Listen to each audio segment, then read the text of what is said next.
الحمدللہ رب العالمین والعاقبۃ للمتقین الصلاۃ والسلام علی سید الانبیاء والمرسلین الصلاۃ والسلام علی عبدہ ورسولہ محمد المصطفیٰ امام الانبیاء خاتم النبیین وعلی آلہ اصحابہ طیبین الطاہرین رضوان اللہ تعالی علیہم اجمعین نحمدہ ونصلی علی رسولہ الکریم اما بعد ہزار بار بے شوہم دہن زمشک گلاب ہنوز نامت گفتن کمال بے ادبیست۔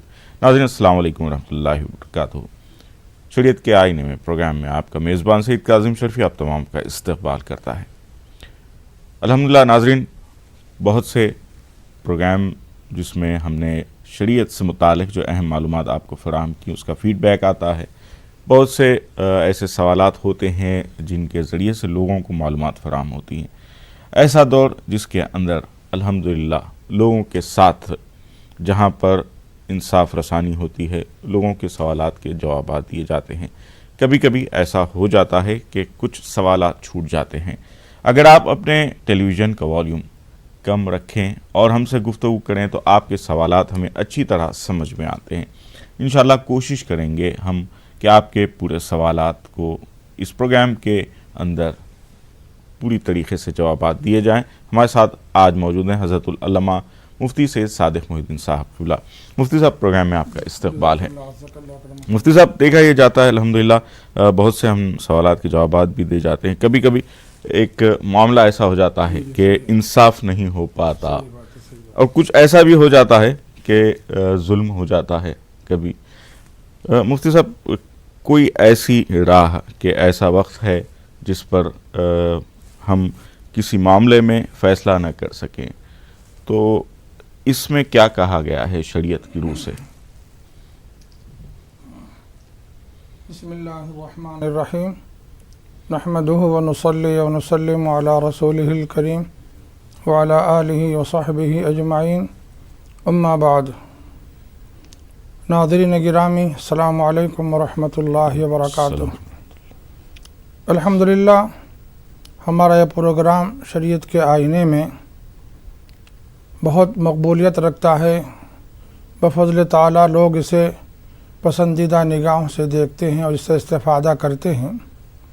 بسا اوقات سوال کرنے والوں کا سوال ہم تک برابر نہیں پہنچ پاتا۔ ایسی صورتحال میں ہم ان کا کما حق و جواب نہیں دے پاتے۔ ہو سکتا ہے ان کو اس بات کا احساس ہو کہ ان کے سوال کا جواب نہیں مل پایا ہے۔ یہ مسئلہ کمیونیکیشن گیپ کا ہے اور تھوڑی سی بھول چوک کا ہے۔ ظاہر ہے یہ قابل عفو و درگزر ہے۔ ناظرین کو چاہیے کہ اس درگزر کا معاملہ کریں، اور کبھی ایسا ہو گیا ہو کہ ان کا سوال یہاں شامل نہیں کیا جا سکا ہے تو اس کو زیادتی پر محمول نہ کریں۔ یہ سمجھیں کہ شاید ممکن ہے ہماری کال وہاں تک نہیں پہنچ سکی ہے، اس لیے آپ دوبارہ پھر سے کوشش کریں ہم سے رابطے کی۔ اگر اس پروگرام میں نہیں ہو سکا تو آئندہ آپ وہ سوال لے کر آنے والے پروگرام میں بھی شرکت کر سکتے ہیں۔ انشاءاللہ اس کے کافی و شافی جوابات دیے جانے کی کوشش الحمدللہ کی جاتی ہے۔ اب رہا زیادتی ایک اور طرح کی ہے جو سماج میں پائی جاتی ہے، جس کو ظلم سے تعبیر کیا جاتا ہے۔ ظاہر ہے وہ اللہ تعالیٰ کو سخت ناپسند ہے۔ اللہ سبحانہ و تعالیٰ کا ارشاد پاک ہے، اعوذ باللہ من الشیطان الرجیم، لا تظلمون ولا تظلمون۔ ایک قاعدہ، ایک اصول قرآن نے بیان کر دیا ہے کہ نہ تم کسی پر ظلم نہ کرو، نہ تو تم کسی پر ظلم کرو اور نہ تم پر کوئی ظلم کرے۔ مطلب یہ ہوا کہ ہم کسی پر ظلم نہ کریں اور کوئی ہم پر ظلم نہ کرے۔ ایسا سماج، ایسا معاشرہ تشکیل پانا چاہیے، اور اس کے لیے طبیعتوں میں انصاف پیدا ہو اور لوگوں کے دلوں میں، لوگوں کی طرف سے لوگوں کے بارے میں ان کے دل میں جگہ ہو اور ان کی عظمت اور ان کا احترام ان کے دلوں میں ہو، تو ظاہر ہے انسان زیادتی سے اور ظلم سے باز رہ سکتا ہے۔ اور آخرت کا استحضار، اللہ تعالیٰ کی بارگاہ میں جواب دہی کا تصور، یہ بھی انسان کو ظلم و زیادتی سے محفوظ رکھتا ہے۔ انشاءاللہ موقع نہیں ہے اس وقت تفصیل سے اس موضوع پر کچھ گفتگو کی جائے۔ آئندہ کی مجلس میں انشاءاللہ اگر موقع ہو تو ضرور اس پر سیر حاصل گفتگو کی جائے گی۔ جی مفتی صاحب، ناظرین آئیے کچھ کالرز ہیں، اس گفتگو کے بعد دیکھتے ہیں کون کیا سوال کرتے ہیں۔ السلام علیکم۔